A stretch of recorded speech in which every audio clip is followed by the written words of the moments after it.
Acá en esta intervención que denominamos a 51 años de Stonewall, ¿qué humanidad queremos ser? Es una conversación que organizamos de la Secretaría de Derechos Humanos y Género de la Facultad de Psicología. Vamos a conversar con Martín Poltroni, él es periodista de La Tetera y militante de Casa de las Locas. También vamos a conversar con Morena García, que es militante de Comunidad Travesti Trans Rosario y de Casa de las Locas y peronista. Y con nuestra decana, la Soledad Cotone, la decana de nuestra casa de estudios. Bueno, le vamos a leer primero una editorial que escribimos para hoy y damos la palabra a Martín. A 51 años de la revuelta de Stonewall, un hito que marcó la historia a nivel mundial, ya que fue la primera manifestación que tuvo como protagonistas públicamente a miembros de la comunidad LGTBIQ frente a la violencia institucional por parte de las fuerzas de seguridad. Desde la Facultad de Psicología nos sumamos al grito de basta de travesticidios. Las compañeras travesti trans organizadas han resignificado este acontecimiento para denunciar la histórica exclusión a la que son sometidas, que deriva en el no acceso a la salud, a la vivienda, a la educación, al trabajo digno, a la justicia, con una expectativa de vida que no supera los 35 años. No se trata de recordar meramente los hechos del pasado, sino que el ejercicio de la memoria es una posición colectiva y activa, que nos permite aprender y retomar las preguntas y las luchas que nos preceden. Nos inscribimos en esta historia de disputa, de reivindicaciones de derechos.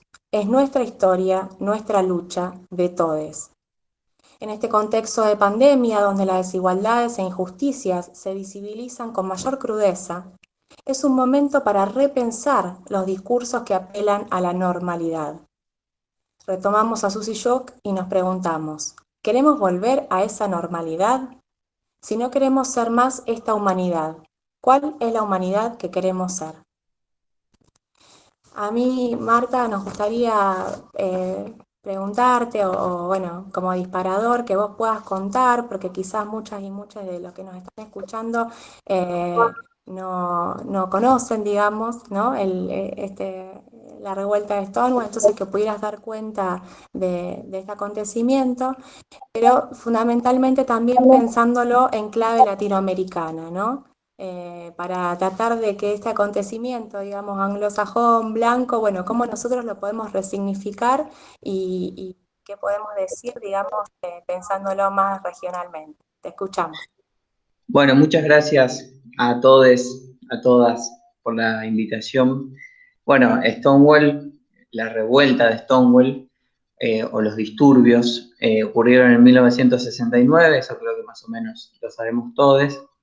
Y yo quisiera hacer una salvedad, porque Stonewall tiene nombre de mujer trans y tiene nombre de mujer lesbiana, ¿no?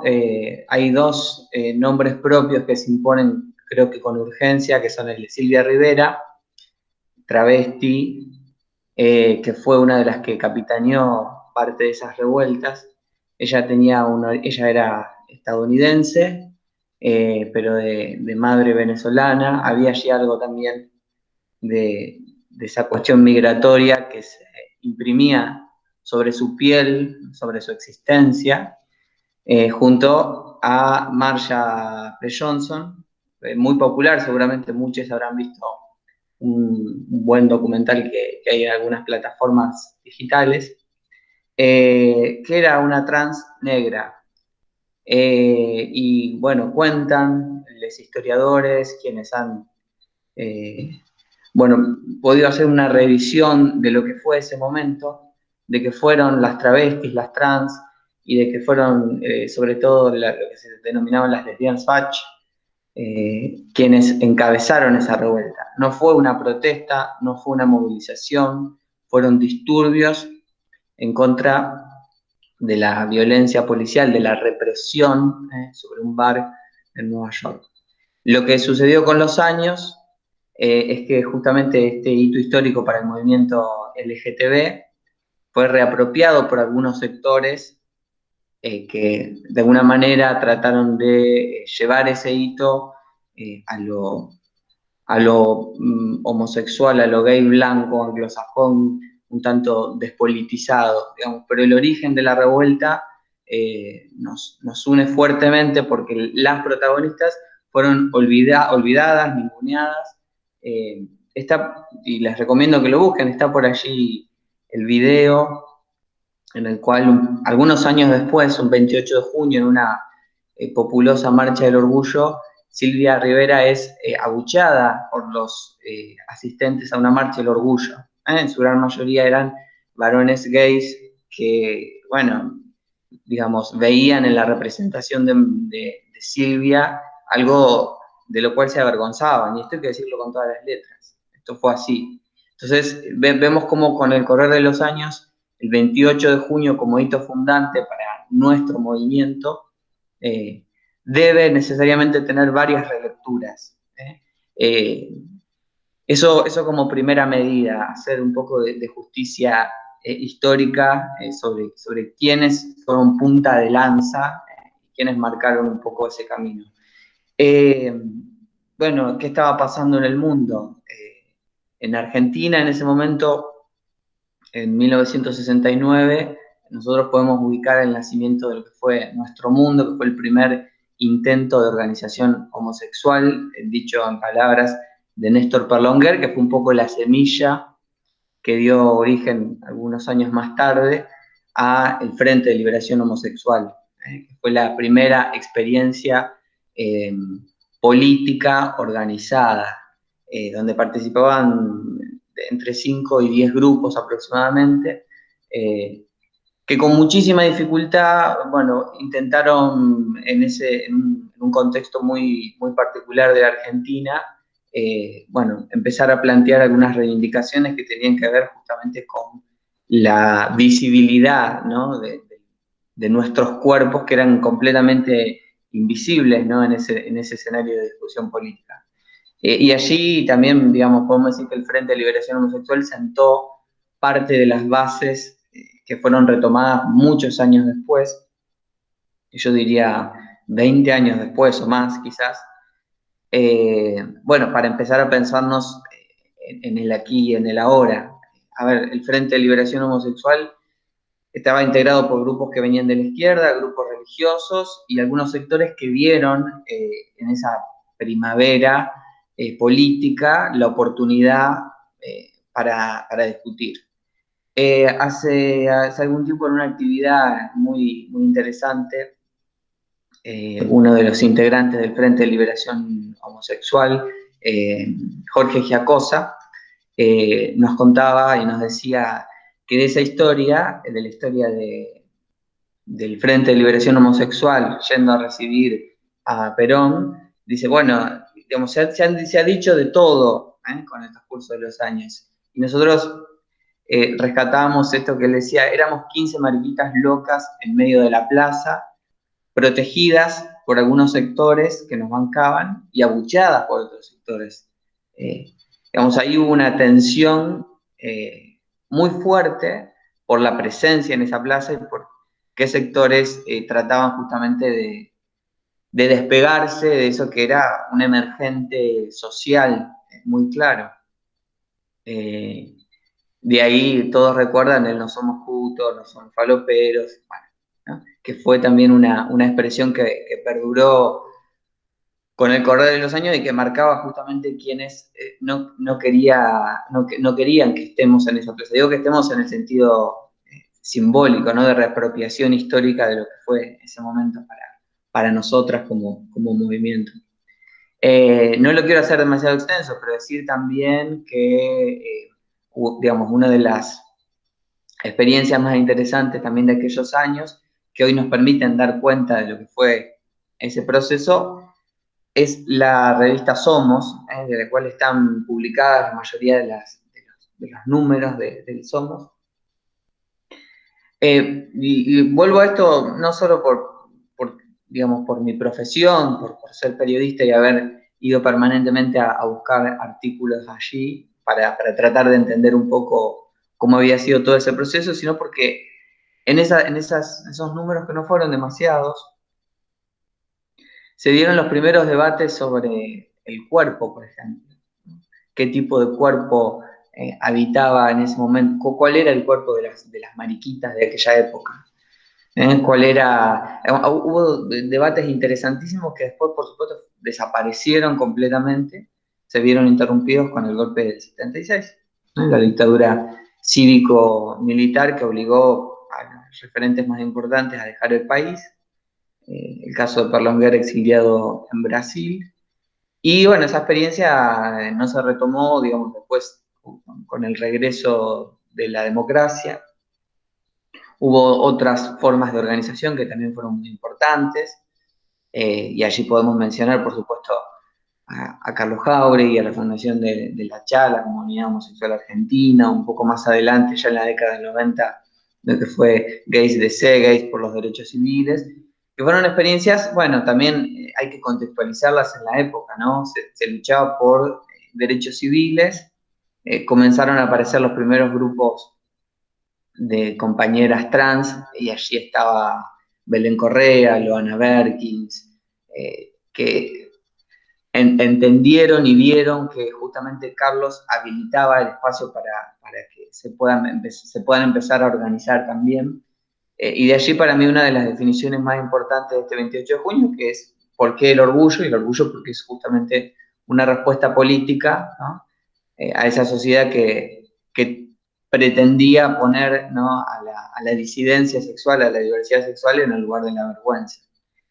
De todas maneras, yo creo que esa primera experiencia, la del Frente de Liberación Homosexual, creo que marcó las bases y creo que se retoma muchos años después, y yo la ubicaría cuando empezamos a discutir qué fue matrimonio igualitario y después qué fue identidad de género. Creo que fuimos a ver lo que hicieron Carlos Jauregui, lo que hicieron los primeros activistas del 80 y del 90, pero también fuimos a los 70, esa experiencia que fue en parte, yo no quiero decir olvidada, pero sí quizás por distintos debates históricos, había algunas reivindicaciones que habían quedado quizás un poco más atrás. Este es un poco un contexto muy rápido para entender por qué hoy estamos acá en este 28.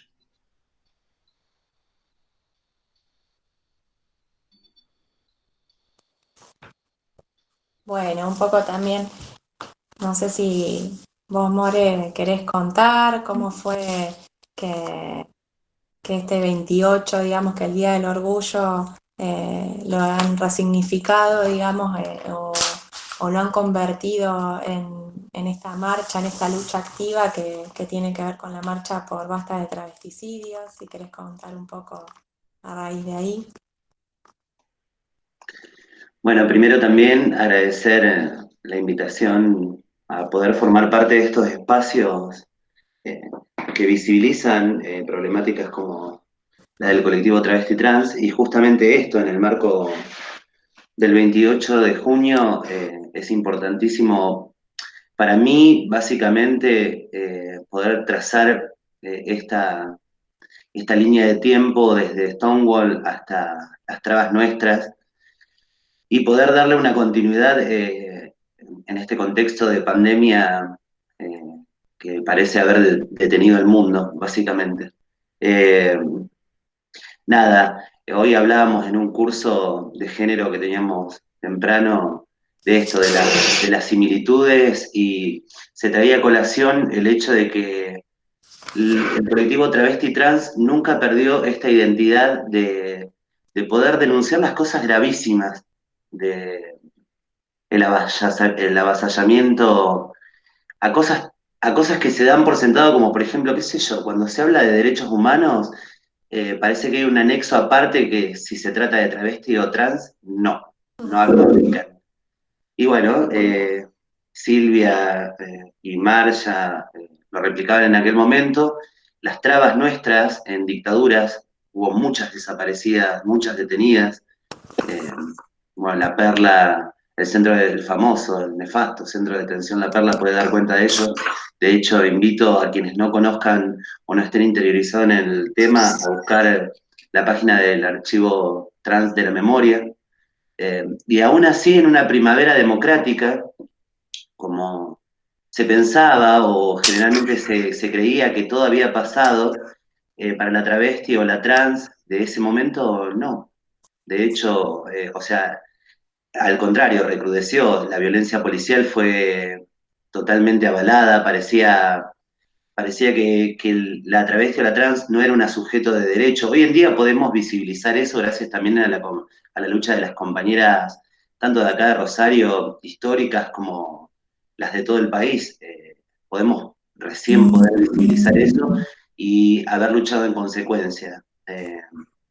Yo retomo esto que dice Susi, que no queremos ser más esta humanidad y me situaba. Yo soy una traba relativamente joven, tengo 41 años, soy viejísima para el colectivo, pero hay trabas que están vivas, que me llenan de orgullo. Carla es una de ellas, eh, que ha estado parada frente a esas denuncias de la comisaría, y tampoco puedo dejar de trazar ese paralelismo con las madres, que parece ser que las grandes luchas generalmente han sido encarnadas por mujeres y por estas diversidades. Eh, por ejemplo, a mí me llena profundamente de emoción. Yo digo, yo particularmente estoy muy orgullosa de mi genitalidad, no creo haber nacido en un cuerpo equivocado, esos términos patologizantes que han usado con nosotras, y yo digo que hubo que tener muchos huevos para gritarle a la policía que liberen a nuestras hermanas cuando en una primavera democrática estaban detenidas, y los milicos totalmente habilitados para, qué sé yo, comentarte una traba que había aparecido violada, muerta, empalada, quemada y atada con alambres de púas. O sea, eso no existe, sigue pasando, no existe. O sea, generalmente esos cuerpos, si eran, por ejemplo, de gente que militaba o desaparecida, después la memoria lo recogía y lo ponderaba. En el caso de las trabas eso no pasaba, no pasó hasta que, nada, como dice Loana, yo creo que el gran mérito del colectivo travesti es la organización. Y, y bueno, con respecto a esto de poder transitar este contexto de COVID-19, en realidad no es una subestimación, pero las trabas vivimos siempre en un contexto de pandemia. Pandemias reales, como por ejemplo la del HIV, sífilis, o pandemias simbólicas como la del hambre, la marginación, que de simbólicas no tienen nada, simplemente que no se puede englobar. La gran diferencia es que ahora no se puede poner un dedo acusador, porque antes era fácil señalar en una pandemia de HIV al puto o a la traba, sujetos peligrosos, sujetos promiscuos. Entonces, ese indicio de peligrosidad podía situar y podía tranquilamente tener ese viso de marginalidad y dejarlos de costado a esas identidades. Hoy en día esto afecta a absolutamente todo el planeta. Aún así, parece que con respecto al colectivo travesti trans, todavía sigue existiendo ese anexo. Por ejemplo, tenemos una compañera que fue detenida hace un mes por romper la cuarentena, fue liberada ayer, noticia que nos complace mucho, es real, pero, a ver, muchas personas rompieron la cuarentena y no fueron detenidas un mes. Entonces, hay algo en la justicia que todavía tiene esta mirada de sujeto de peligrosidad cuando nos referimos a una travesti o una trans. Eh, la realidad es que los parámetros de normalidad a los que podamos volver, el colectivo travesti trans espera que no sea ninguno de los que estuvieron anclados hasta ahora, porque nosotras nos percibimos como una nación travesti, con nuestro propio lenguaje, con nuestras propias costumbres, con nuestra tradición oral, porque sí, es real que no hay muchas entre nosotras profesionales, ¿sí? Pero sí tenemos una gran tradición oral que tiene que ver con esto de poder transmitir de generación en generación toda nuestra cultura, todo nuestro saber travesti, y es intrínsecamente propio, no tiene conexión con otra cosa. Por supuesto que después retomamos estos lazos sociales, estas redes que tejemos con todos ustedes, lo cual haría que sin Sin estas redes no sobrevivamos, básicamente. Hay un dicho que es las trabas por las trabas, y yo no estoy de acuerdo con eso porque se toma en el sentido literal. Ninguna colectividad sobrevive por sí sola. Entonces, para mí es las trabas con las trabas, pero con el resto de la sociedad, para poder romper con esta norma, con este canon que hasta el día de hoy eh, sigue siendo una trama donde el travesticidio social eh, termina con las vidas de nuestras compañeras. Eh, Nada, tengo una gran esperanza. Creo que hemos como colectivo logrado muchísimo. Es cierto que es lento, porque nosotras estamos convencidas que le estamos allanando el camino en esto que decía Marlene el otro día de corrernos del adultocentrismo. Creemos que estamos allanándole el camino a las generaciones que vienen de travestis y trans. Y realmente creemos, por ejemplo, en leyes que han sido luchadas por nuestro colectivo, como la de eh, ley de identidad de género o de salud integral, eh, que fueron leyes que vienen a ordenar un montón de cuestiones. Son leyes que no se pueden saltar, porque antes, no es lo mismo ser una traba de antes del 2012 a transicionar luego de la ley de identidad de género. Y también hay una gran voluntad peronista, política, pero peronista específicamente, que después se ve replicada en lugares como la Facultad de Psicología, de la cual yo estoy muy orgullosa, porque es esto, cómo acompañar a un colectivo que ha sido diezmado. Entonces, puede haber buenas intenciones, pudo haber buenas intenciones, pero en realidad tiene que haber intención, acción y amor, como dice Ulloa en esto del concepto de la ternura. Son los modos, es con nosotras, quitándonos este prisma de objeto donde, bueno, la psicología nos ponía incluso en un nicho que era el de psicóticas. Eh, entonces, ¿qué retomamos? ¿Qué pedimos como para empezar, para también poner algo del orden de lo propositivo? ¿Qué es esto? ¿Qué proponemos? Y proponemos que la producción, hasta que todas las trabas inunden, hasta que todas las trans inunden las universidades o la vida social en su todo, en su total, que se produzca sentadas con nosotras, que, que puedan hablar por nosotras, pero con nosotras, no que termine siendo un podcast de una tesis que termine archivada y que no tenga ningún tipo de impacto en nuestro colectivo y en lo social, porque de nada serviría que impacte en nuestro colectivo sin que impacte en la sociedad, que es el nicho donde queremos albergarnos. Me parece a mí que esta nueva humanidad que se plantea eh, tiene que tener a la infancia como eje, porque incluso entre nosotras, por ejemplo, un cupo es difícil de implementar, si bien lo implementamos, tenemos muchos logros a ese nivel, pero no es lo mismo una traba de 18 años que una trans o una traba de 50. Entonces, hay algo ahí del amor que se tiene que poner en práctica, hay algo ahí de lo político que se tiene que poner en práctica, de decisiones que tienen que ser tomadas considerando estas diferencias que celebramos. Nosotras, o por lo menos no la mayoría, queremos ser mujeres, nosotras queremos ser travestis, queremos ser trans. Lo somos antes de la ley de identidad de género, porque esa es una realidad, ¿sí? O sea, muchas veces escuchamos este concepto para que vivan una vida digna. Nosotras vivimos vidas dignas, ¿se entiende? Solamente nos falta o nos faltan las herramientas para poder habitar estas vidas de una manera más humana, porque en realidad nuestra dignidad pasa por ser travestis. Estamos muy orgullosas de eso. Y bueno, hoy 2020, en un contexto de COVID, si bien existe una lucha, yo creo que el COVID ha sido un gran tornado que ha puesto la carencia del colectivo al descubierto, pero no, estoy segura de que también ha puesto al descubierto una especie de hormiguero, que son las organizaciones con las que tejimos todo el tiempo y que han salido y que hemos podido articular para salir al rescate de estas deudas históricas que se tienen con el colectivo. Yo creo que poder visualizar que en las grandes enunciaciones, en las grandes denuncias, en las grandes luchas, ha habido una mujer latina, travesti, lesbiana o negra. Me parece que por ahí van las cosas.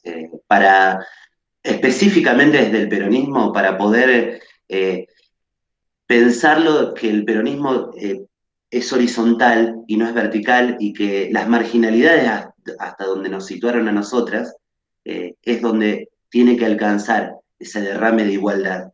Y bueno, nada, es un laburo que estamos haciendo en conjunto, por supuesto que es lento, falta mucho, pero la verdad que estamos muy orgullosas de poder sostener muchas situaciones, no un montón de situaciones, no todas las que quisiésemos, es real. Sabemos que muchas vamos a quedar en el camino, también es real. Pero bueno, hay una frase que es el cuerpo como trinchera y la sangre de nuestras hermanas como bandera. Y eso es lo que nos mantiene viva. Yo creo que pudimos amoldarnos a muchas cosas, pero la verdad que la esencia travesti, que finalmente se reduce a lo humano, finalmente se reduce a lo humano, sin dejar de celebrar esta diferencia. Yo creo que esa, esa magia travesti es lo que nos excede y lo que nos hace diferente. Estoy muy orgullosa de eso, perdón si lo enuncio muchas veces. Silencio. Bueno, también cuando te presenté, More, lo dije lo fundamental, digamos que también da paso por ahí a que nos cuente Soledad, digamos, ¿no? Los nuevos desafíos también en torno, o cómo la universidad puede, qué lugar tiene la universidad para pensar, digamos, en este contexto, también en esta eh, cuasi pausa, digamos, ¿no? De, bueno, cuál era la normalidad que teníamos, ¿no? Y o sea, ¿queremos volver a eso o qué humanidad queremos construir, ¿no? Lo que decíamos. More forma parte del área de internacionalización de la Universidad Nacional de Rosario. Se me escapó, mira, cuando te presenté decirlo. Bueno, Sole, ¿qué te parece, digamos, esto? ¿Cuál es cómo situar la universidad o bueno, la universidad toda, digamos, en este desafío? ¿Qué es lo que se viene haciendo? ¿Hacia dónde, digamos, te parece que estamos yendo?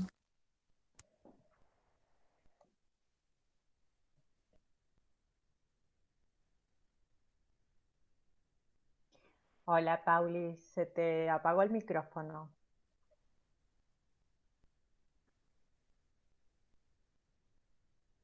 Ay, Pauli, sí, se hola, te había hola. apagado el micrófono. Ah, Ahí está. Así que no te escuché lo último, pero me habías dicho, bueno, un poco en este contexto de pandemia, la universidad y bueno, y que hable un poquito sobre alguna de las experiencias. Pues digo lo que, a ver si querés agregarme algo más de lo que no, venimos construyendo.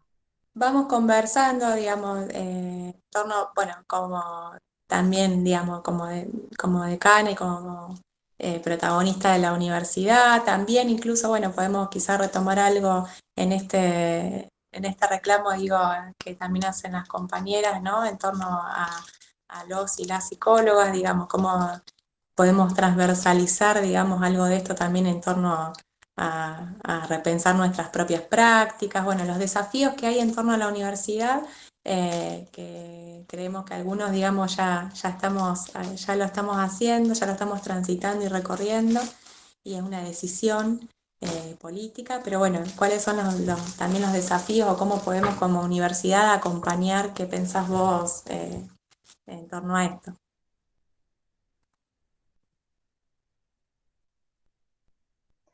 Bueno, eh,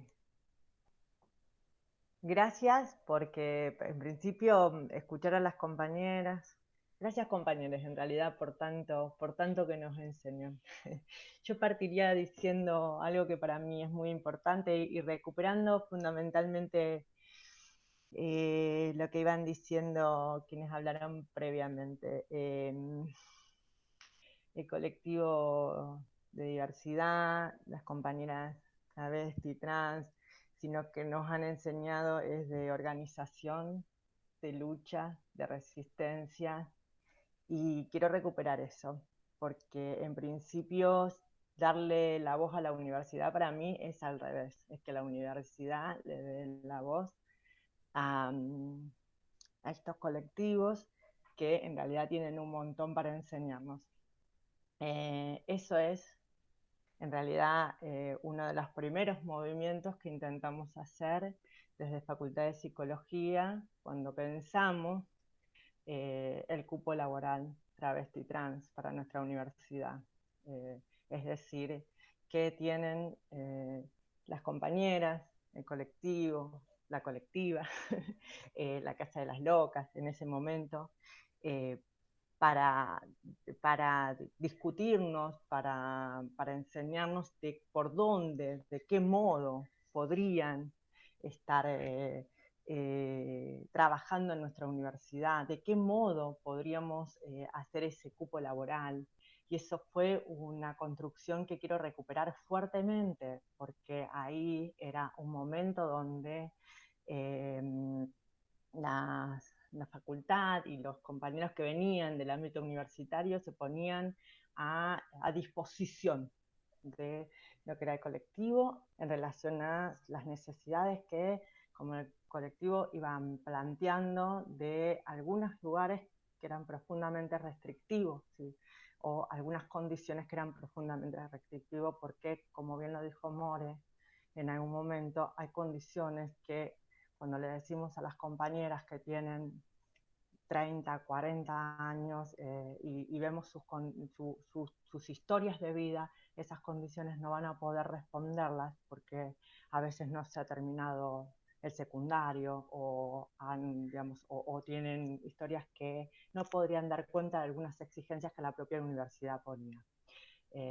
Eso es como una primera cuestión que traería, pero que tiene que ver con el punto que quiero como recuperar, que es que si hay algo que tiene que hacer la universidad es que el territorio, las compañeras, las problemáticas se metan, es decir, ingresen. No es que una de las cosas que planteo fuertemente yo no es que la universidad salga, sino que el pueblo entre, esté adentro, nos esté cuestionando y es con el pueblo que se construyen lo que es las direcciones de política universitaria.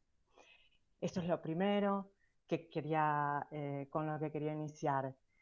Y después, y en ese punto, por eso reivindico tan fuertemente que hayamos logrado el cupo laboral travesti trans en nuestra universidad, y también reivindico profundamente que tengamos compañeras como More trabajando, como Lali en Facultad de Psicología, que además es en el cotidiano que nos repensamos por dónde se disputan los sentidos, por dónde se piensan las currículas. Como decía More, que me quisiera recuperar es eso, es pensamiento, es acción, es práctica y es fundamentalmente ternura, mucha ternura. Eh, y en ese sentido, creo que estamos en un tiempo donde se disputan sentidos y prácticas, ¿sí? Y, y ahí traería, cuando me invitaban ustedes, me quedó, bueno, otra cosa que quiero celebrar fuertemente fue el haberle podido darle a Marlene Guayar el honoris causa, ¿sí?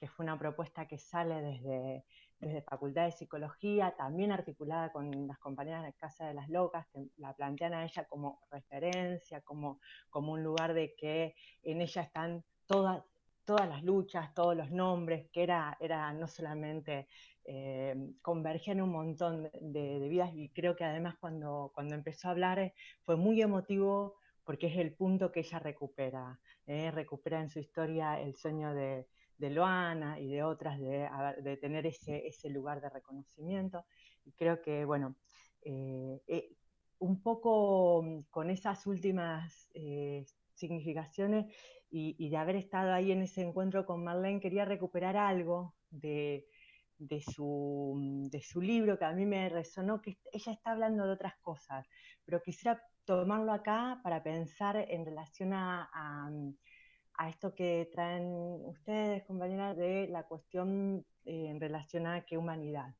¿no?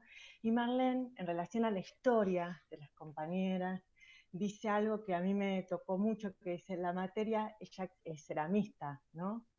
Y dice, la materia tiene una memoria y se va a quebrar en aquel lugar en el que se quebró.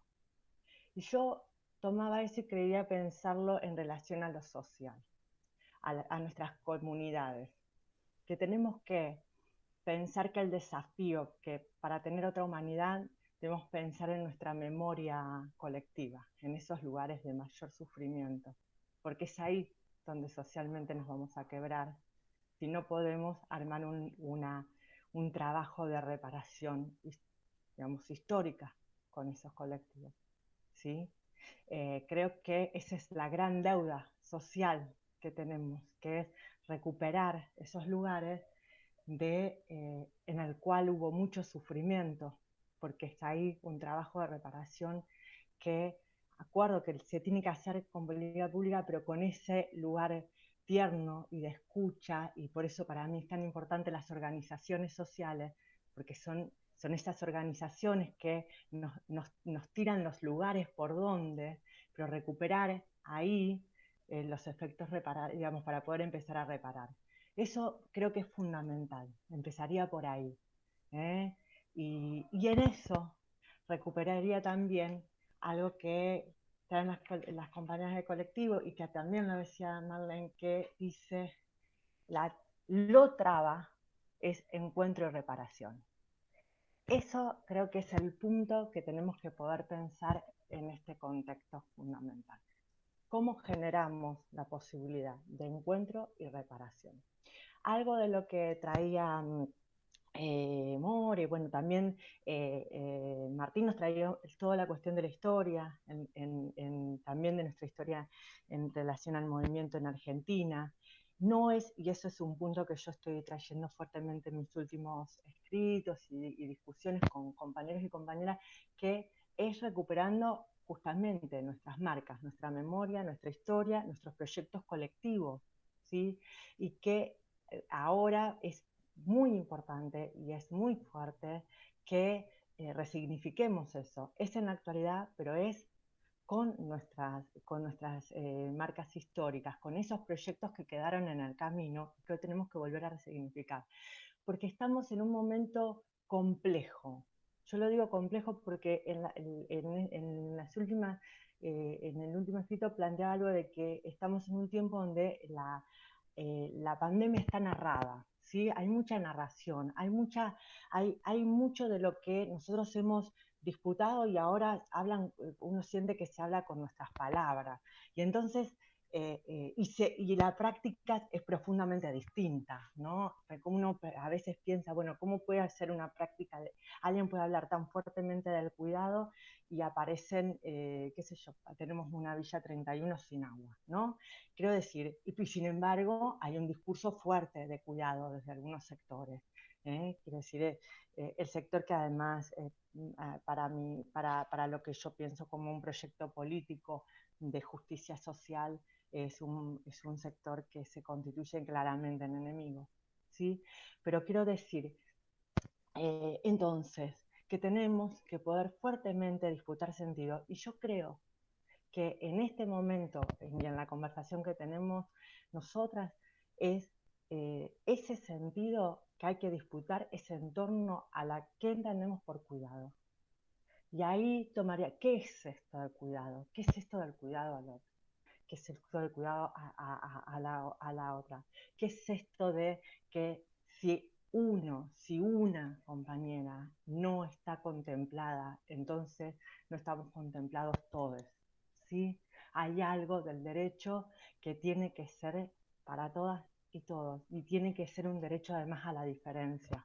Lo digo así con todas las fuerzas, es derecho a la diferencia, que eso sea un derecho general y universal, el derecho a la diferencia, ¿sí? Y que ahí estemos contemplados todos, pero que ahí tenemos que disputar fuertemente entonces qué es esto de cuidar, ¿sí? Y que cuidar no es lo que entiendo desde mi ideología, el bien común, o desde mi ideal, el bien común, sino que el cuidar es profundamente teniendo y contemplando la diferencia, lo que el otro, la otra me va a decir. Y por eso planteo fuertemente ese movimiento de encuentro con la diferencia, con las dificultades que me genera ese encuentro y lo que ese encuentro permite de reparación. Lo aprendo con ustedes, compañeras, no puedo decir otra cosa. En realidad, yo siento que en este movimiento también hay algo que me repara a mí en la historia, en mis marcas, en mis desencuentros y en mis heridas históricas. Y creo que también en eso me he encontrado en el colectivo, ¿sí? Por eso lo planteo, es desde ahí y recuperando nuestras historias, nuestras marcas, que vamos a poder pensar la humanidad. Y disputando prácticas actuales, fuertes, desde esas resignificaciones, de esas luchas. ¿Sí? More traía la cuestión de la infancia, sí, es infancia. Salir del adultocentrismo, sí, es darle palabra a niños, pero además planteo, si nosotros podemos repararnos como colectivo, tenemos también la posibilidad de generar condiciones para nuestras infancias, miren, generar proyectos, ¿sí? Dar lugar a esos proyectos que habiten y nos permita universos distintos. Plantearía esto, si quieren después retomamos otras cosas.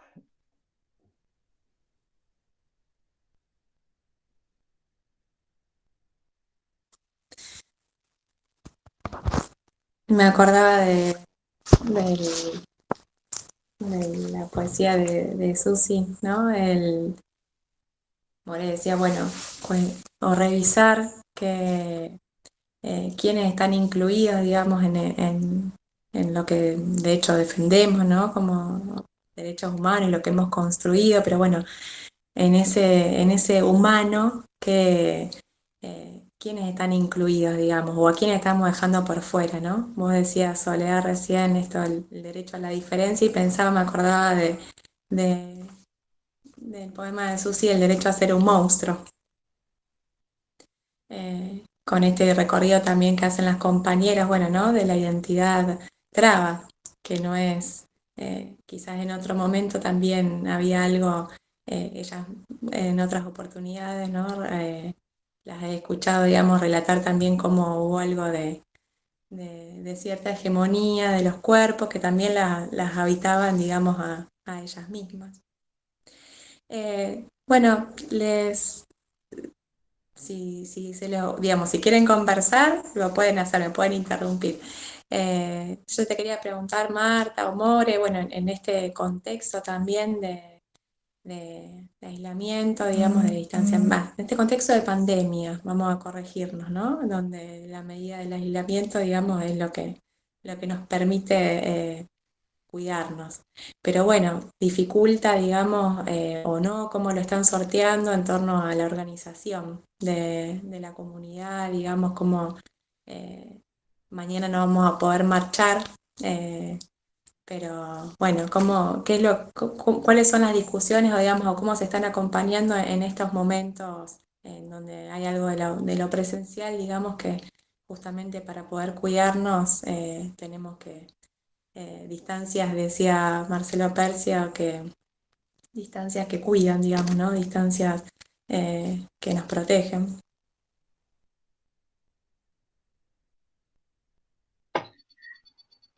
Por ahí, yo sé que More y las compañeras de comunidad travesti trans están haciendo un laburo increíble junto con compañeras también de otras organizaciones, incluso de otros partidos políticos, porque hay algo allí también del encuentro y de esa construcción solidaria que nos atraviesan, digamos, más allá de las pertenencias partidarias, y eso me parece una experiencia interesante, así que eso por ahí lo va a contar More. Yo, digamos, en estos días vengo trabajando en, en una crónica que va a salir en algún tiempo, en un mes. Mañana, no, el 28 de junio, hoy 28 de junio, eh, exactamente hace un año, pero el 28 de julio, un mes después, asesinaban a una compañera que es Pamela Tavares. Y en estos días nos dimos a la tarea de investigar qué pasó con esa historia. Y la verdad es que no pasó nada. Entonces, eh, ponerle nombre propio también a este 28 de junio, recordar a Pamela, recordar que no solamente no se hizo nada antes, sino que tampoco se hizo nada después. Y acá estoy hablando claramente de las responsabilidades políticas de los distintos poderes que intervienen directamente. Pienso que hace algunos días, el 12 de junio, asesinaron en Reconquista a Roberto Monge, que era un activista gay de Vox Reconquista, que fue una organización que nació aquí en Rosario y que después se extendió por la provincia, un compañero también con mucha conciencia de lo que era la lucha.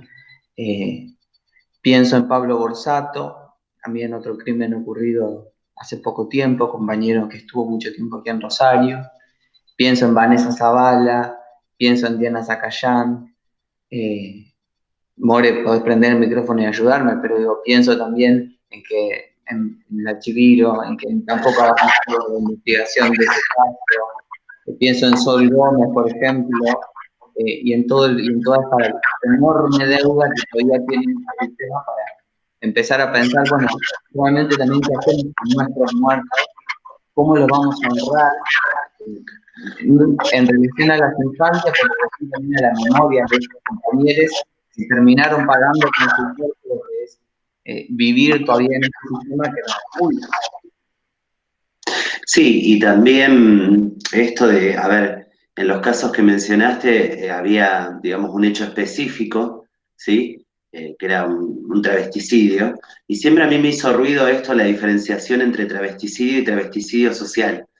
Entonces me lo puse a como a elaborarlo, eh, tampoco soy una instant traba, pero llegué a esta conclusión, que la mano de un travesticida está guiada por una sociedad. No hay un travesticida que mate aleatoriamente. O sea, hay una construcción en ese travesticida que lo termina diseñando la sociedad. Y acá podemos hablar de márgenes y necropolíticas, o sea, pero todo se resume o se vuelve reductible a la infancia. Porque cuando empezamos a decirles a nuestras criaturas, a nuestros infantes, eh, no, el rosa es para la nena, o no hables así maricón, pareces una nenita, mirá qué putito, y todas esas cosas van diseñando algo que luego, en esa mofa, en esa vergüenza pública a la que se expone a una infancia, se encuentra con esa corporalidad diferente, travesti generalmente, acciona en consecuencia.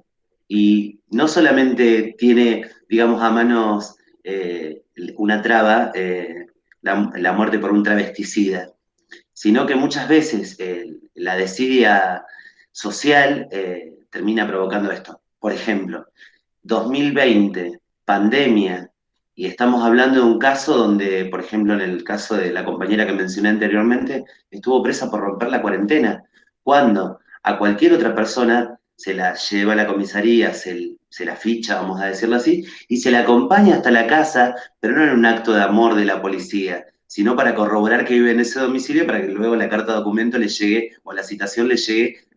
Eso no pasa. Eso en el acceso a la justicia, hay violaciones flagrantes en tiempo de pandemia a compañeras que la han vejado sexualmente, pero también otra forma de vejar es, específicamente me refiero a la policía. Por ejemplo, ayer en el juicio, perdón, antes quiero traer esta colación, en el juicio, en todo momento, a la compañera en cuestión se la trataba de él. Entonces, ¿cuánto hay de esa justicia que no termina reparando, incluso habiendo una ley de identidad de género que parece ser que incluso en los estratos judiciales tiene esa laxividad para poder quebrarla, para poder romperla, porque total se trata de una travesti? Entonces, me parece a mí, retomando lo que decía Sole, que es esto, poder repensar las prácticas, pero a todo nivel. Año 2020, COVID, una traba no tiene el acceso a una vivienda. Eh, Año 2020, COVID, un cuerpo de una traba está mirado desde una mirada binaria en una práctica médica. Y así, año 2020, COVID, no tenemos un trabajo, porque si bien el cupo es una política de acción de discriminación positiva, ¿sí? Sabemos que no va a ser la respuesta para albergar a todas esas identidades que necesitan de un trabajo, ¿sí? Entonces, me parece a mí que esto es ese tejido social que fue roto por la diferencia, porque, a ver, esto es algo que quiero decir, si la identidad heterosexual está cerrada, la identidad travesti y las otras identidades no. Entonces hay una fluctuación continua de nuestras identidades. Hoy hablábamos con una compañera precisamente esto. Cuando Susi se refiere a mi derecho a ser un monstruo, es precisamente esto, a no encajar. Pero, a ver, eso no significa que seamos una diana, un blanco, porque no encajamos en lo social. Entonces, que podamos construir estos tejidos que nos alberguen como parte de una diferencia, porque lamento decirlo así, nosotras no tenemos la culpa de que el sistema heterosexual haya cerrado y haya definido sus normas y sus conceptos para que encajen. Nosotros las travestis fluctuamos entre esos géneros. Por ejemplo, hoy nos estamos replanteando el por qué tomar hormona para encajar hegemónicamente o para obtener tetas cuando, por ejemplo, en mi caso particular, yo crecí en un sistema binario, cuando me voy dando cuenta sabía que hombre no era. Entonces me afilié a la mujer. Pero después porque yo digo que nosotras somos nuestras propias madres, porque nos parimos a nosotras. Yo me parí cuando veo otra travesti. Yo hasta ese momento era el puto del barrio. El puto, el mariconcito, con 12 años. O sea, el puto, el mariconcito. Cuando yo veo otra travesti, ahí me doy cuenta que mi identidad es travesti. O sea, y no pude despegarme jamás de esa identidad. O sea, es algo endogámico cuando yo veo otra travesti, cuando otra travesti me ve a mí. Entonces, ese lazo que no es sanguíneo, pero sí que es algo terriblemente endogámico, no se puede avasallar. Yo digo con respecto a esto de las universidades, que tiene que ver, hay un conocimiento situado, ¿sí? Una producción epistemológica, perdón, tengo la boca seca, porque me pongo eufórica cuando hablo de travesti, es como una cosa que me excede mi propio cuerpo. Estas producciones son conocimientos situados, parecen incluso inamovibles, pero dentro de ese círculo de conocimientos situados hay un conocimiento sitiado, que es el de la traba y el de la trans. Entonces parece que no va a exceder, parece que el prisma apunta a analizar cómo, y no solamente me refiero a psicología, les vuelvo a repetir, a ver, yo pasé por una operación de vesícula y mi cambio registral, tenía mi documento, la ficha, todo, en una obra social que no dependía, digamos, o sea, me refiero a pago. El doctor no me dejó de tratar de él en todo tiempo. Por supuesto que yo soy más reaccionaria, entonces en un momento le digo, doctor, le digo, ¿usted se equivocó de ficha? No, me dice, ¿vos no sos morena? Sí, le digo, ¿y por qué me trata todo el tiempo en masculino? El tipo quedó lacio, literalmente lacio quedó. ¿Se entiende? Y Val Flores, acá me permito retomar un poquito, dice que la ignorancia también es un hecho político. ¿Sí?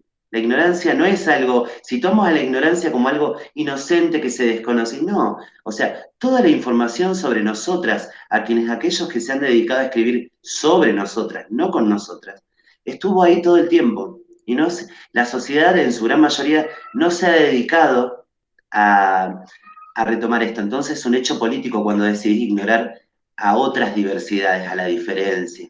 ¿Sí? También hay una expresión que yo suelo utilizar mucho, que es que las trabas somos hijas de los héteros y huérfanas del Estado. Entonces, hay algo en el orden de la acción, hay algo en el orden de la ternura. Yo ayer escribí una nota también que hablaba de esto.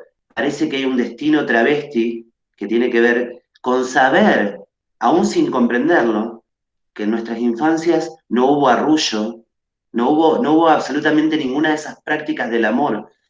Y nosotras retomamos todo eso cuando nos rebautizamos con un nombre, cuando nos parimos de nuevo al ver a otra traba, es poder volver a sanar y a volver a tejer, por ejemplo, qué sé yo, a una traba grande se le dice mamá, ¿entendés? A otra hermana, entonces creás un lazo.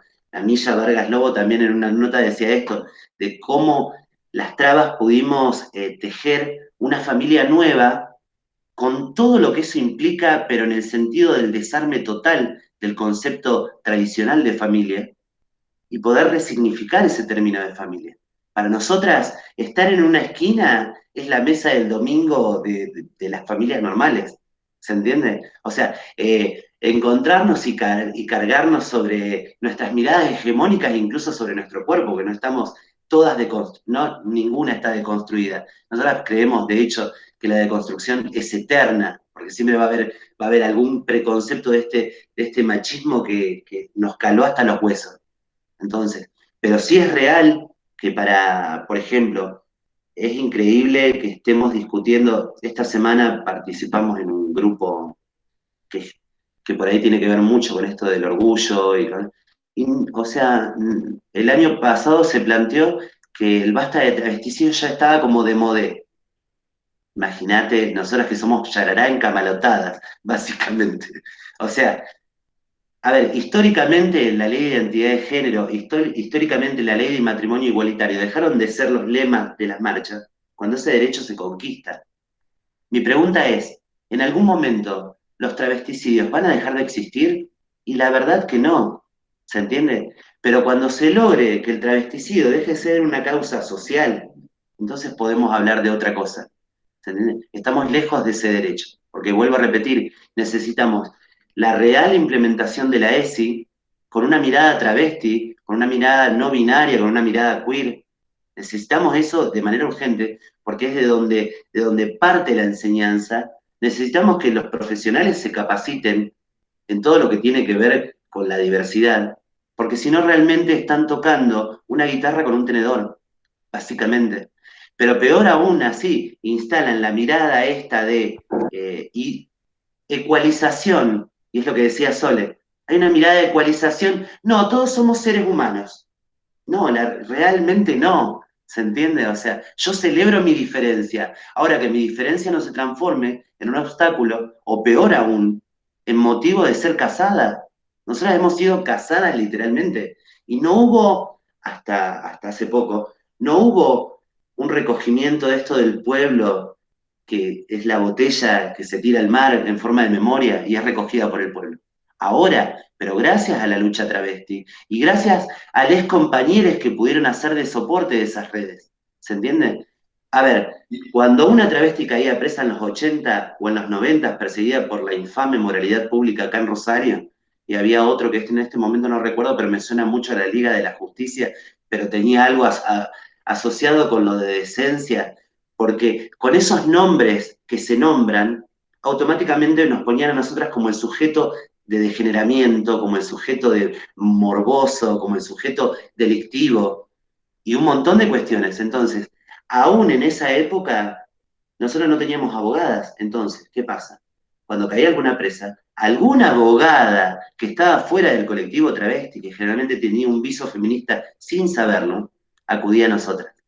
Entonces, son esas redes que tejimos, que a muchas nos mantuvieron vivas y otras quedaron en el camino, pero nosotras cargamos con ese cuerpo a hombro y lo llevamos. Vanessa Zavala, Pamela Tavares, o sea, ¿cómo la fiscalía nos puede, literal, mandar a investigar a nosotras? ¿Se entiende? O sea todo se transforma en una gran paradoja. Igualmente, vuelvo a repetir, la voluntad política, específicamente, permítanme decirlo peronista, porque la ley de identidad de género, muchas veces tendemos a cuando planteamos un discurso a desconocer de dónde partió también esta voluntad. Si bien es de la lucha de las compañeras, yo recuerdo profundamente que Cristina dijo, estamos reparándolas. Perdón por la tardanza, no en palabras textuales, pero fue eso, es lo que dice Sole, es la deuda, pero es el modo, es el amor con el que decís las cosas. Y el amor en la forma de accionar que tenés en consecuencia. Si llegás a un lugar de gestión, si llegás, o sea, no podés mirar para otro lado. ¿se entiende?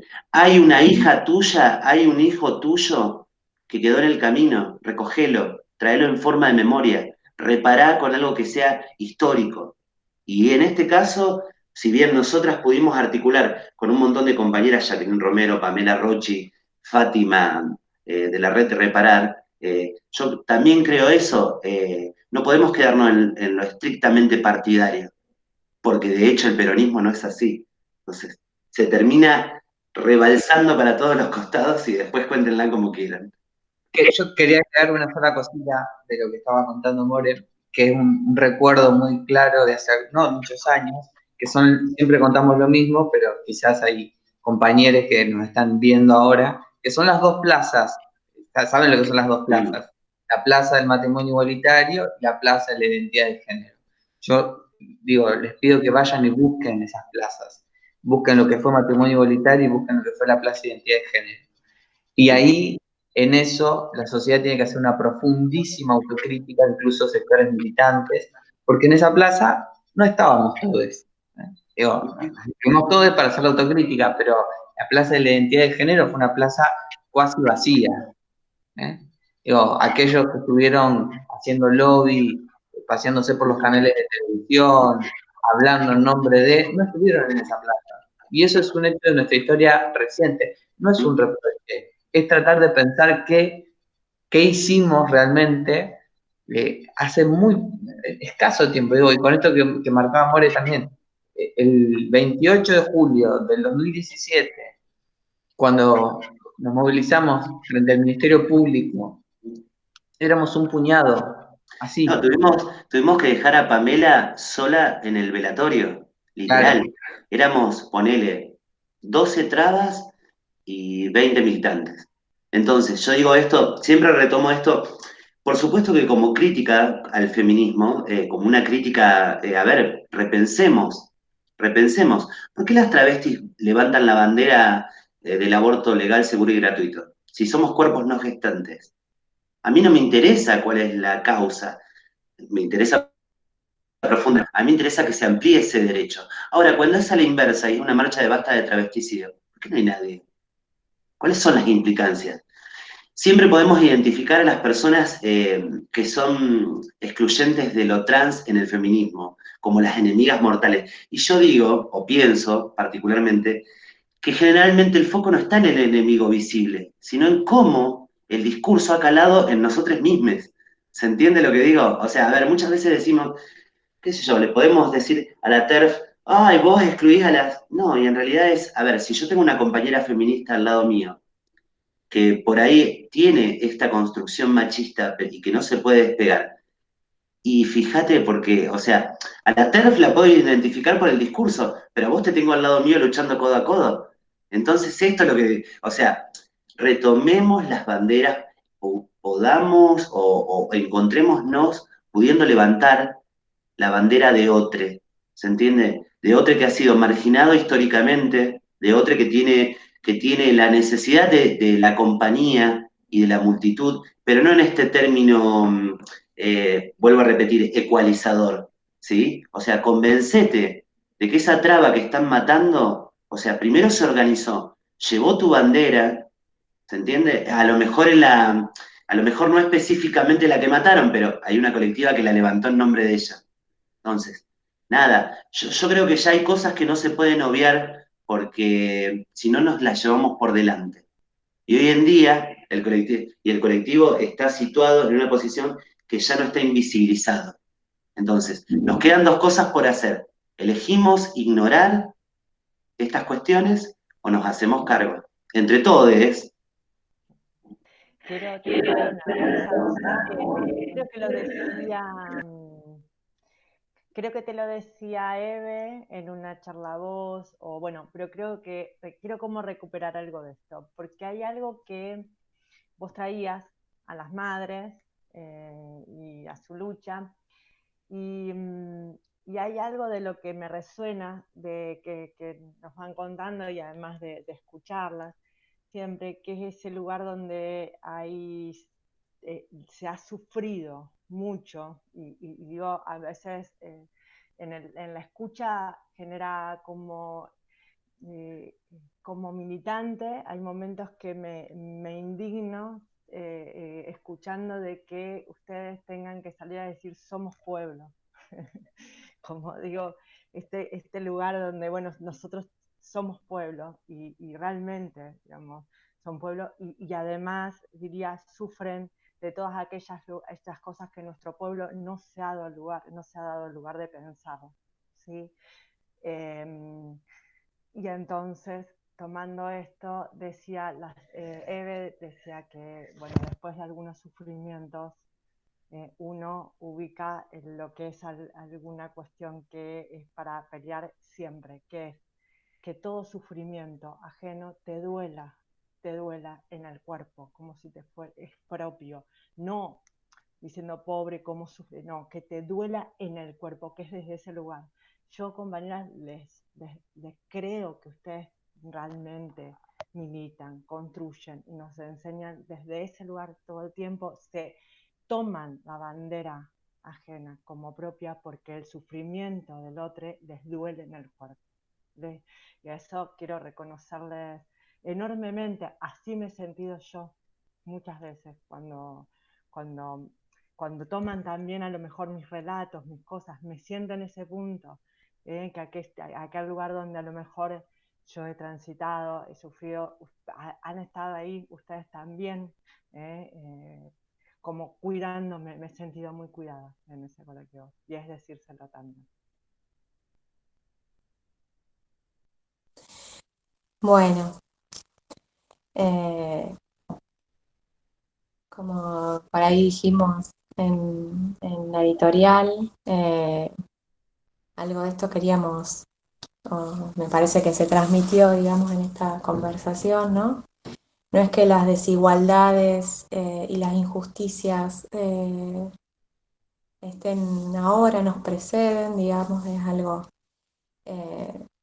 pareciera, digamos, que quizás se visibiliza, digamos, de otra forma, pero también lo que se visibiliza es esto que estaban conversando, ¿no? Bueno, que no todas las vidas pareciera que valen lo mismo, y en esa disputa estamos, ¿eh? Por suerte, digamos, en esa disputa estamos, fíjese, en este contexto, digamos, a nivel mundial, porque este virus, a pesar de que es cierto que no distingue, no distingue clases, no distingue géneros, pero sí, no menos cierto, es que quienes ponen el cuerpo, quienes mueren, digamos, sí tienen que ver con todas estas desigualdades previas, digamos, ¿no? Tenemos, bueno, como decía Sole, y como por suerte, digamos, nuestro gobierno nacional habla, o sea, pone en valor la vida, pero dejando expuesto, digamos, con estas tensiones, con estas presiones, ¿no? Que bueno, que para todos no todas las vidas valen lo mismo. Nosotras, desde la facultad, desde la secretaría y codo a codo, porque esta es una charla, pero trabajamos todos los días, bueno, no queremos ser más cómplices de